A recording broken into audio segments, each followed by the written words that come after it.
এই আন্দোলনে ঘোষণা করলেন বাংলাদেশের বিকল্প অঙ্গনের স্বতন্ত্র সংগঠন, বিশেষ করে নওগাঁ জেলা ছাত্রলীগ ফেসবুক পেজ নষ্ট করলেন। নওগাঁতে কোটা জন্য অনুরোধ করেছি। এই পর্যায়ে বাংলাদেশ চির মনোরম চির মানব সভ্যতার অগ্রণী পথে কিছু মুহূর্ত থাকে যা রক্ত লেখা এবং মোহাম্মদ আশিকুজ্জামান উপপরিচালক, বাংলাদেশ স্তরকে দাঁড়িয়েছে বরেন্দ্র বিশ্ববিদ্যালয়।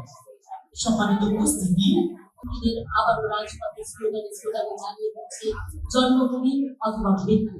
পাঁচ নারী সমন্বয় সুরাইয়া জামান বিবেক ক্লাব নারী বিপ্লবে বিশেষ সমন্বয় হিসেবে 3 আগস্ট বিক্ষোভ মিছিলে ছাত্রলীগ আওয়ামী লীগের প্রথম থেকে সুসংগঠিতকরণ 18 জুলাই একক নেতৃত্বে নওগাঁর শিক্ষার্থীদের একক সামাজিক মাধ্যম সমন্বয়কের মধ্যে 4 জন বিবেক ক্লাব মেম্বার, এছাড়াও রিশাদ, সাদমান, মেহেদি, সিমন করে বহু ক্ষতিগ্রস্ত হয়েছে।